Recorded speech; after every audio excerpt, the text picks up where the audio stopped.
이 시간 예배하는 게 모습 하나님께서 기뻐하실 줄로 믿습니다. 오늘 하나님 말씀 야고보서 2장 14절부터 보겠습니다.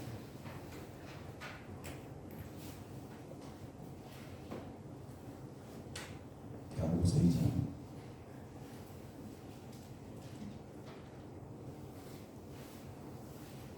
우리 같이 한번 말씀 읽어보겠습니다.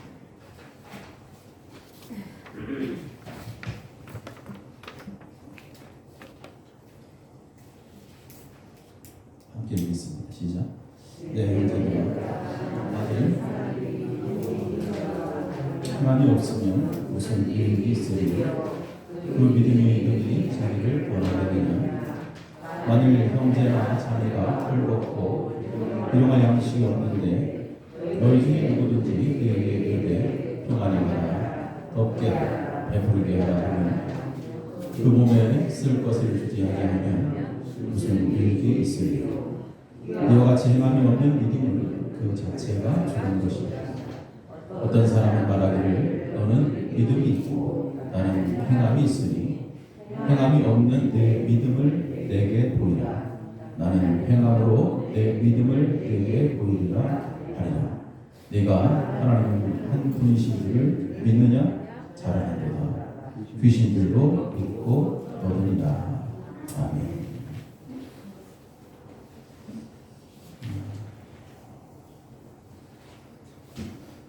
말씀을 우리가 현대어 성경으로 번역된 내용들을 보면 바로 그런 내용이죠. 믿음이 있다고 하면서 우리가 실천하지 않으면 무슨 소용이 있느냐? 실천하지 않으면 무슨 소용이 있느냐? 그 실천하지 않는 행함으로 옮기지 못하는 믿음은 너를 구원할 수 없다. 이렇게 얘기합니다. 그래서 우리가 읽은 말씀처럼 형제가 때로는 당장 입을 옷이 없고 끼니를 때울 양식이 없으면 내가 가서 그에게 빵을 주고 따뜻한 옷을 입혀줄 수 있는 그러한 마음을 갖고 여건이 된다면 그렇게 행하는 것이 옳다라는 것을 이야기하죠. 그냥 말로만 배부르게 먹고 따뜻하게 옷 입어 이것은 아무런 유익이 없고 그렇게 행동이 따르지 않는 그 믿음은 그 자체가 죽은 것이다. 이렇게 현대어 성경에 번역되어 있습니다.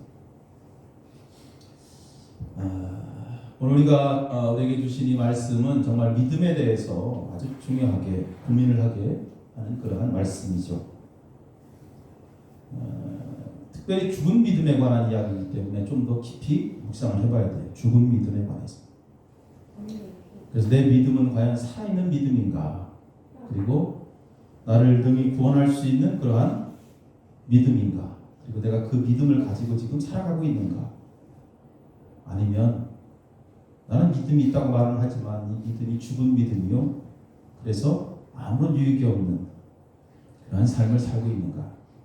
아주 중요하게 우리가 고민하고 한번 좀 생각해 봐야 하는 그러한 말씀이죠. 사실 구원할 만한 믿음이 없는 그 죽은 믿음을 갖고 있다면 참 그 사람은 매우 안타까운 사람이죠.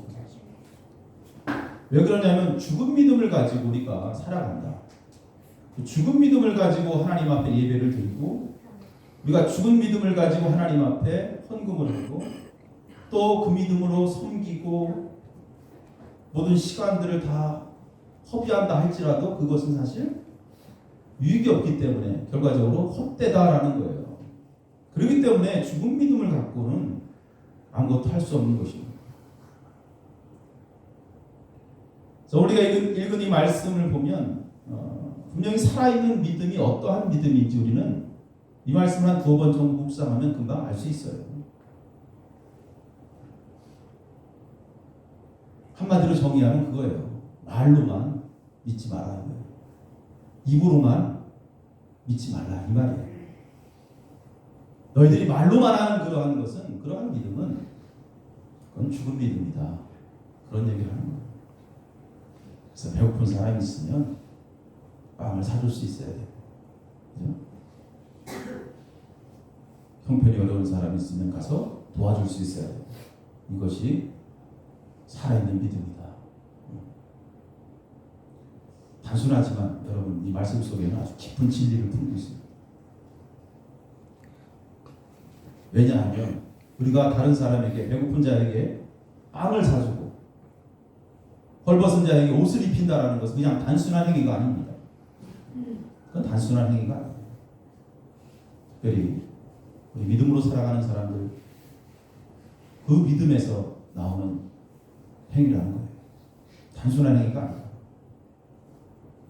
예전에 제가 섬기던 교회에 어떤 권사님이 계셨는데, 오늘도 좀 나이도 좀 있고요, 연세도 많고, 근데 배운 것이 없어요. 배운 것이 없고, 형편도 그렇게 농사 지으면서 아이들 키우고, 기도도 별로 다른 사람들보다 많이 못하고, 앞장서서 일을 하지 못하더라고요, 교회에. 근데 어느 날 그분이 저에게 그러한 고백을 합니다. 목사님, 내가 예수 믿고 좀 바뀐 게 있다. 내 마음이 좀 변화된 게 있다. 그 뭐냐고 내가 물어봤더니, 자꾸 동네 사람들이 이제 우리 집에 오고 하면, 예전에는 안 그랬었는데 뭔가 자꾸 주고 싶다는 거예요. 무엇인가 자꾸 베풀고 싶은 마음으로 바뀌어 가고 있다는 거예요. 왜 그러냐면 이분이 남편이 일찍 돌아가시고 착같이 돈을 모아서 아이들 키우기 위해서, 그러니까 베품이 없었던 삶을 살았던 거예요. 열심히 그냥 버는 것만 알았죠. 집도 사고 돈도 사고 해서 농사 많이 짓는데 남에게 베푼다라는 것은 꿈도 못 꿨던 그러한 권사님이죠. 물론 본인이 너무 힘들게 살았습니다. 그런데 예수 믿고 하나님 말씀을 들으면서 그 마음속에 예수님이 자리 잡게 되니까 그 말씀이 씨앗이 되어서 그 안에서 자라기 시작합니다. 그 말씀이 자라다 보니까 결국은 어려운 사람들이 보이고 불쌍한 사람들이 보이고, 그래서 제가 권사님에게 그렇게 말씀드렸어요. 권사님, 그래, 하나님 앞에 기도 제대로 못하고 헌금도 아무것도 못하지만 그래도 권사님 예수 제대로 믿고 있다. 네, 그랬어요. 예수 제대로 믿고 있다. 여러분, 우리가 누군가 돕는다라는 것, 세상적으로 볼 때는 동정심일지 모르지만 믿는 자들에게 이 베풀과 나눔은 동정이 아니에요. 그것은 믿음의 열매입니다. 아멘. 믿음의 열매. 아멘. 하나님의 은혜로 나타나는 그 믿음의 열매. 그래서 그 믿음의 열매가 궁극적으로 구원의 문을 열 수 있는 것입니다.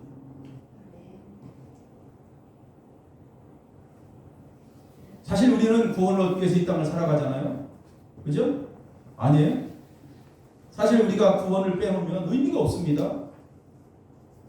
구원의 삶이 어떤, 구원이라는 삶, 구원의 삶이 어떠한 삶인가? 그러니까 구원받기 위한다면 구원이 어떠한 건지 알아야 되잖아요. 구원이 뭐예요, 여러분? 구원. 그것은 긍휼이 풍성하신 하나님 아버지와 함께 사는 거예요. 아니에요? 여러분 나중에 주님과 함께 살기 싫어? 여기 주님과 함께 살기 싫은 얼굴이 있네. 세상에서 예수 열심히 믿었는데 주님과 함께 살기 싫은 얼굴이 있어? 아니죠. 우리가 구원받았다라는 것은 뭐예요? 예수님과 함께 산다는 거예요. 예수님과 함께 산다는 거예요. 이게 천국의 삶이잖아요. 예수님과 함께, 하나님과 함께 살아가는 게 이게 구원이에요. 뭐 대단한 거 아니죠. 함께 살아가는 거예요. 다시 말씀드리면 예수님과 함께 살면서 그 아버지 하나님처럼 살아가겠다라는 뜻이 바로 구원이에요. 근데 그 아버지는 어떤 분이냐? 우리 하나님은 어떠한 분이에요? 주시는 분이에요. 주시는 분. 풍성하게 주시는 분. 아주 넉넉하게 주시는 분. 그래서 성경은 하나님 아버지, 하나님을 이야기할 때 긍휼이 풍성하신 하나님, 그 긍휼이 풍성하신 하나님 아버지와 함께 사는 거예요. 이게 구원. 그 주시는 아버지는 그 아들도 아까워하지 않고 우리에게 주셨어요. 그 하나님 아버지, 그 하나님 아버지께서 우리를 자녀 삼아주셨는데 야고보는 무엇으로 우리를 낳았다고 그랬죠? 말씀으로 우리를 낳으신 거예요. 그래서 우리는 그 아버지의 말씀이 우리 속에 늘 움직이고 있는 거예요. 아니, 이미 우리의 말과 우리의 행동이 세상 사람들과는 좀 다르다라는 것을 여러분 느꼈을 것입니다. 예수 믿기 전에 좀 성질이 좀 욱하던 사람도 어느 순간에 아주 온순해진 것 같아. 내가 많이 참는 사람이 되어가고 있고, 죄의 길로 가던 내 발걸음이 어느 순간에 돌아서는 그러한 모습을 관찰하게 되고, 내 스스로 살던 내 모습을 하나님의 말씀이 내 삶을 제어하는, 그죠? 내 삶을 마음대로 가지 못하도록 브레이크 잡는 거죠. 근데 여러분 한번 생각해봐요. 근데 여전히 내 행동과 말과 모든 것들이 변화가 되지 않고, 예수 믿기 전이나 지금이나 똑같아. 그러면 한번 의심해봐라. 의심해봐라. 내 마음속에 하나님의 말씀이 온유함으로 잘 심겨져 있는지, 아니면 이게 삐딱하게 심겨졌든지, 아니면 잘못 심겨져서 거기서 열매를 맺지 못하고 지금 그대로 머물러 있는지. 하나님의 뜻에 의해서 말씀으로 낳은 하나님의 자녀들은 반드시 당연입니다. 하나님의 말씀이 그 속에 다 심겨져 있어요. 그러면 그 속에서 심령의 변화가 일어나는 거예요. 그 말씀의 핵심이 뭐예요? 바로 사랑입니다. 사랑. 이 열매들이 나타나는 거예요. 사랑의 열매. 긍휼의 마음. 이것은 당연히 나타나는 것입니다. 근데 우리가 하나님의 자녀라고 하면서도 불쌍히 여기는 마음이 없고 자기만 생각하는 이기적인 마음으로 오늘도 그러한 모습으로 살아간다면, 그것은 오늘 야고보가 이야기할 때 죽은 믿음의 가능성이 매우 크다. 지난 시간에 나눈 그러한 긍휼, 심판을 이기는 긍휼에 관해서 말씀을 나눴습니다. 중요한 말씀이죠. 그러한 것들이 그 속에 없는 거죠. 그래서 성경에서 이 죽은 믿음을 표현할 때는 앞으로 네가 죽을 것이다가 아니라 이미 죽은 상태를 이야기합니다. 너는 이미 죽어 있다, 이걸 이야기해요. 죽어 있다. 죽은 믿음을 이야기할 때는 이미 죽어 있는 상태예요. 죽어 있기 때문에 아무것도 드러날 수 없는 거예요. 죽어 있는데 뭐가 나타나겠어요? 야고보서 2장 26절 영혼 없는 몸이 죽은 것처럼 행동이 따르지 않는 믿음은 죽은 것이다. 영이 없는 모습과 행동의 변화가 없는 믿음은 서로 같은 거예요. 영이 없는 모습과 행동의 변화가 없는 모습은 서로 같은 거예요. 그럼 여러분 질문하겠죠. 목사님, 그 믿음이 중요합니까? 행동이 중요합니까? 제가 여러분들에게 한번 물어볼게요. 영혼 없는 몸이 뭐예요? 네? 네? 그 죽은 사람 뭐라 그래요? 시체. 죽은 사람이죠. 영혼 없는 몸. 이건 시체입니다. 자, 그럼 영혼만 있고 몸이 없으면 뭐라 그래요? 네? 너무 어렵지 질문이. 천사라 그러잖아. 천사. 몸이 없고 영혼만 있어요. 보이지 않지만 천사. 어느 게 더 중요합니까? 이렇게 물어보는 거와 마찬가지입니다. 둘 다 중요한 거예요. 근데 중요도를 따지자면 여러분, 행함이 더 중요하다. 우리 야고보는 이렇게 봅니다. 행동의 변화가 없는 그리스도인들은 사실 살아있지만 그들은 시체와 같기 때문에 죽은 거예요. 어떤 사람들은 그러죠. 예수 믿어도 늘 변화가 되지 않고, 그것은 뭐예요? 결국 내가 계속해서 내 속의 자아가 살아있기 때문에 하나님의 말씀의 사람이 되기를 계속 거부하는 거예요. 말씀의 사람이 되지 않고 하나님 말씀대로 살려고 하지 않고 여전히 내 생각대로, 여전히 내 뜻대로, 내 계획대로 살아야 되겠다. 이렇게 마음을 굳히기 때문에 그러한 사람들은요, 예수를 믿기는 해도 변화가 되지 않습니다. 뒤에 밖에다 나누시면 됩니다. 밖에 나가보세요. 말씀의 사람이 되기를 거부해서는 결코 안 됩니다. 성경에 보면 선한 사마리아인 이야기가 있습니다. 한 사람이 강도를 만나서 지나가다가 거기 제사장도 지나가고 레인도 지나가고, 근데 그들은 핑계를 대도 참 예배 핑계를 대는 거예요. 보니까 종교적 신념이 대단히 강했던 거죠.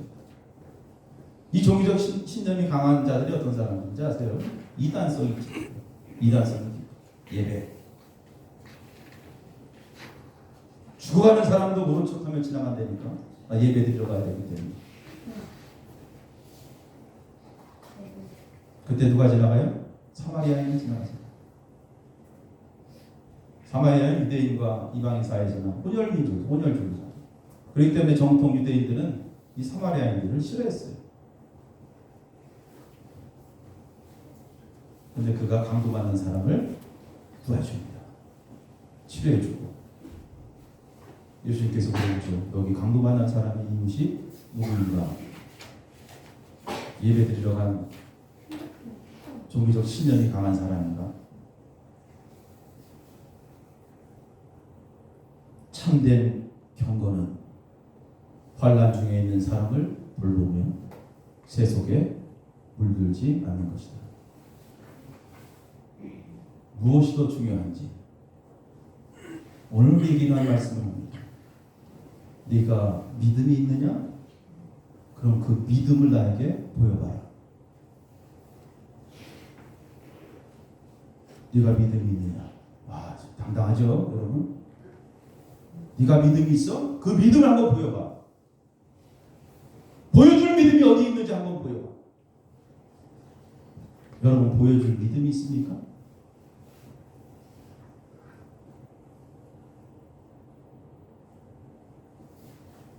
나도 힘들고 어렵고 고통스럽지만 그래도 주변에 불쌍한 사람들 외면하지 않고 돌보며 섬기는 모습,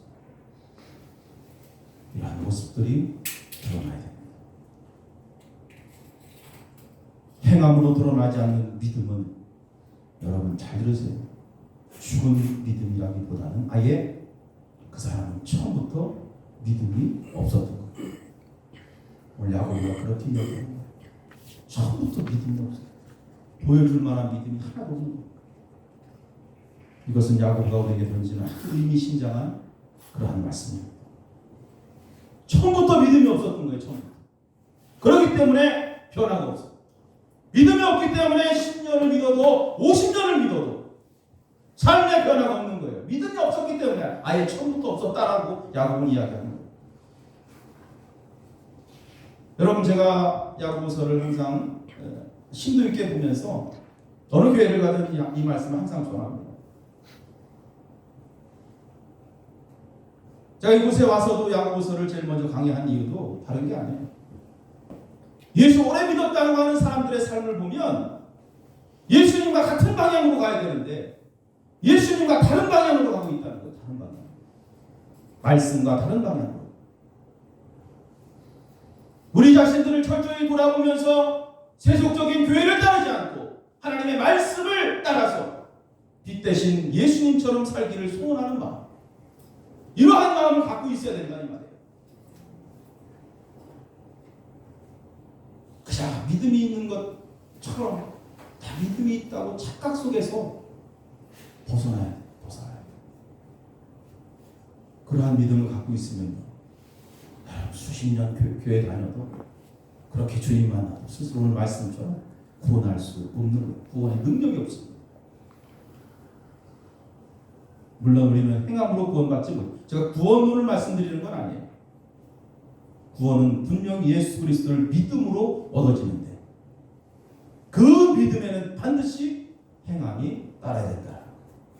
그렇지 않으면 그 믿음은 아예 처음부터 믿음이 아니라는 것입니다. 우리는 신앙 고백으로 이루어진 공동체입니다. 베드로가 예수님에게 고백한 것처럼 주는 그리스도시요 살아계신 하나님의 아들이시다 라는 것을 믿음으로 우리가 고백을 하며 하나님의 교회를 세워나갑니다. 하나님은 창조주 하나님을 믿고 그 아들 예수 그리스도 이 땅에 보내셔서 십자가에서 돌아가시게 하시고 부활하시게 하시며 다시 심판주로 이 땅에 오실 것을 믿는 거예요. 그 예수님이 바로 우리의 신앙 고백이에요. 예수님이 신앙 고백이에요. 예수님과 다른 방향으로 가서는 절대 안 되는 것입니다. 그러면 교회와 우리 성도들은요, 이 예수님의 삶을 날마다 비추는 거예요. 세상 가운데. 교회가 할 일이 바로 그거예요. 우리 믿음의 사람들이 예수님의 가르침과 또 그렇게 예수님으로부터 배운 말씀의 그 가르침을 따라서 예수님처럼 제자들의 발을 씻겼던 그 섬김의 모습, 가능한 여인을 그 자리에서 사람들이 돌로 치하지만 그를 용서해 주셨던 예수님의 긍휼한 마음, 많은 사람들이 넓은 길로 가기를 원하지만 좁은 길을 선택한 예수님의 모습, 외롭고 험한 십자가의 길을 선택하셨던 그 희생을 우리들은 기억하면서 예수님과 함께 그 길을 걸어가야 돼요. 그러한 교회가 되어야 돼요. 하나님이 한 분이심을 분명히 믿고 행함과 믿음도 하나가 되어야 돼요. 하나님과 세상을 바라보는 두 마음을 품지 말고 오늘도 하나님만을 바라보며 날마다 살아가야 되는 거예요. 그래서 오늘 야고보가 이야기하는 믿음은 예수님 그분을 내 마음속에 영접하는 것이고, 그리고 하나님의 뜻에 의해 말씀으로 나는 이 마음을 치유하면서 한 걸음 한 걸음 주님 만나는 그날까지 전진하자 이 말이에요. 할렐루야. 그렇게 오늘도 세상과 하나님과 나뉜 그 마음을 여러분 하나하나 치유해 나가다 보면 우리의 삶이 예수님처럼 닮아가게 될 것이고, 그렇게 예수님처럼 닮아진 그러한 모습으로 예수님처럼 살아갈 때 우리는 세상에서부터 자유를 경험하게 되십니다. 이것이 뭐예요? 하나님의 나라요. 이것이 바로 구원이요. 이것이 천국이에요. 할렐루야. 참 말씀드리잖아요. 죽어서 천국 가는 게 아니에요. 이 땅에서도 예수님처럼 살면, 예수님과 동행하면 얼마든지 천국의 삶을 이뤄나가는 거예요. 주님과 분리할 수 없는 존재, 주님 안에서 평안을 누리며 주님 안에서 기쁨을 얻는 축복을 누리는 거예요. 할렐루야. 요즘 세상 가운데 벌어진 일들을 보면 너무나 마음이 아프잖아요. 싸움이 끊이지 않고 사건 사고 뉴스 보면 그냥 사건 사고, 정치인들도 마찬가지고 노동자들도 학생들도 너나 할 것도 없이 그냥 싸우고 난리되지. 거짓이 일상이 된 지 오래고요. 이 거짓이 일상이 됐다는 것은 뭐예요? 이 세상은 악한 마귀가 지배하고 있다라는 거예요. 왜? 마귀는 거짓의 압이기 때문에. 근데 그게 세상뿐만이 아니야 보니까 교회도 그래. 교회도 마찬가지예요 보니까. 교회는 많아지고 십자가 누가 더 높이 세울까 막 세우는데 자랑하듯이, 그러나 그 속에서는 썩은 냄새가 진동하고 있어요. 예수님이 이 땅에 오시면 똑같이 말씀하실 거예요. 회칠한 무덤 같은 이 교회들. 오늘날 사회와 교회가 크게 다르잖아요. 크게 다르잖아요. 요즘 새벽마다 제가 묵상하면서 하나님 앞에 십자가를 다시 묵상하고, 십자가를 묵상하고 주님을 묵상하고 주님의 뜻을 구하기 위해서 새벽마다 묵상하는 거. 주님이 이 땅을 보시면 어떨까? 이 땅에서 주님 어떻게 사셨는가? 예수님은 거짓을 못하십니다. 거짓의 영을 갖지 못했잖아요. 거짓의 영이 성령의 하나님이기 때문에 예수님이 이 땅에서 배고픈 자, 심령이 가난한 자를 보면서 가슴 아파 하나님의 그 말씀이 그에게 주어졌을 때 죽기까지 순종하셨던 분이 바로 예수님이에요. 주님을 묵상할 때 보면 주님의 삶이라고는 조금도 찾아볼 수 없는 오직 하나님의 영광을 위해서, 그 아버지의 영광을 위해서 이 땅을 걸어가셨던 분이 바로 예수님. 저와 여러분들은 바로 그분을 믿는 사람들이에요. 다른 사람을 믿는 게 아니라 바로 그분을 믿는 사람들이에요. 우리 군산 나사렛 교회, 이 모든 성도들, 우리 교회도 바로 그분을 믿는, 그분 위에 세워진 교회예요. 그래서 우리 교회가 세속에 물들지 않고 오직 예수님만 주로 고백하며 사는 공동체로 서게 해달라고 그렇게 묵상하고 있습니다. 개개인의 어떤 자신의 이익보다는 먼저 하나님의 영광을 위해서 존재할 수 있는 그러한 교회가 되게 해달라고 그렇게 묵상하는 거예요. 여러분, 전부 죽어서 가는 게 아니라고 그랬잖아요. 예수님을 묵상하고 십자가를 묵상하면서 예수님처럼 이 땅에서 예수님의 삶을 걸어가다가 예수님 만나면 되는 거예요. 그게 천국이에요. 그게 시리아의 오펠로라는 그러한 아주 힘이 센 장수가 있었어요. 그는 스스로 내가 세계 최강자의 신하가 돼야 되겠다, 그렇게 마음을 먹고 나는 왕의 신하가 되겠다. 그 왕의 신하가 되기 위해서 왕궁을 찾아갑니다. 그리고 임금님, 제가 왕의 신하가 되겠습니다. 그래. 그래서 오펠로는 왕이 가장 힘이 센 최강자인 줄 알았어. 근데 이 임금도 가끔 노래를 들으면서 이 악마, 이 사탄, 마귀 소리가 나오면 무서워하는 거예요. 아, 임금님보다 이 악마가 더 힘이 세구나. 그래서 오펠로는 악마를 찾아가죠. 내가 당신의 신하가 되겠습니다. 그래서 악마를 따라다니면 역시 악마가 힘이 세구나, 임금님이니까.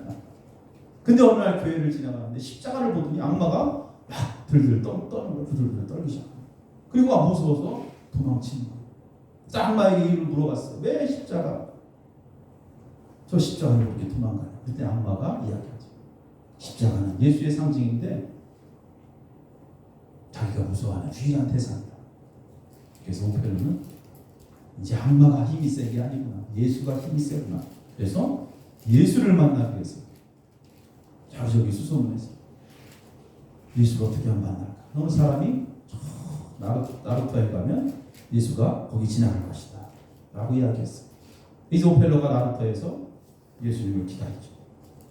근데 예수님이 안 와. 하루, 이틀, 3일, 4일 지나도 예수님이 안 오는 거예요. 갑자기 막 소나기가 쏟아지고 바람이 불고 막 강물이 막 그냥 파도에 막 넘칠 정도로. 그래서 모든 배들은 다 휴업을 하고 각 돌아간 상태. 오펠로가 앉아서 예수님을 기다리는데 그날 밤에 한 소년이 문을 두드리죠. 이 강을 건너가야 되는데 이 어린 꼬마가 이야기하죠. 어머니가 너무 위독하기 때문에 강을 건너가서 내 어머니를 만나야 된다. 오펠로가 얘기하면 이렇게 비가 많이 오고 바람이 센데 무슨 배가 지나갈 수 있느냐. 서너 번 거절하다 이 소년이 너무 딱하기에 그래, 한번 배를 몰고 가보자 하고 제 강에 배를 띄웠는데 배가 뒤집혀버립니다. 바람이 너무 셉니다. 배를 포기하고 이제 소년을 등에 업고 힘이 세니까 장사니까 강을 건너야 되겠다 라고 오펠로가 강을 건너는 거죠. 근데 가면 갈수록 이 꼬마의 처음에 업었을 때 가벼웠는데 점점 무거워지기 시작해요. 그래서 오펠로가 이야기합니다. 너는 무엇을 먹고 자랐길래 이렇게 무겁냐. 중얼중얼거리면서 가는데 갑자기 어린애인데 뒤에서 어른의 음성이 들리고, 나는 네가 만나려던 예수다. 나는 네가 만나려던 예수다. 여러분, 오펠로가 죽은 뒤에 그에게는 성 크리스토퍼라는 그러한 성자의 이름이 붙여집니다. 예수를 업은 사람. 예수를 업은 사람. 이 전설의 의미가 뭐예요? 권력의 신현화, 재물의 노예가 되는 것보다 바로 바른 주인은 예수님입니다 라는 그런 뜻입니다.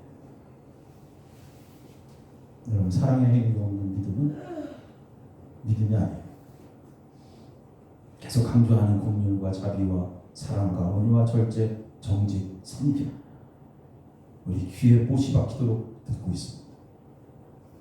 근데 중요한 것은 이 말씀과 내가 하나가 돼야 돼. 그게 중요한 거예요. 못에 귀에 못이 박히도록 들어도 하나가 되지 않으면 소용없어요. 예수님은 예수님이고 하나님의 말씀은 하나님의 말씀이고 나는 나대로 살겠습니다.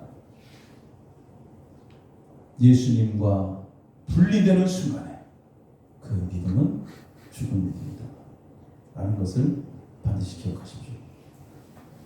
하나님은 살아있는 믿음의 영광을 받으시는 거예요. 기도하시겠습니다.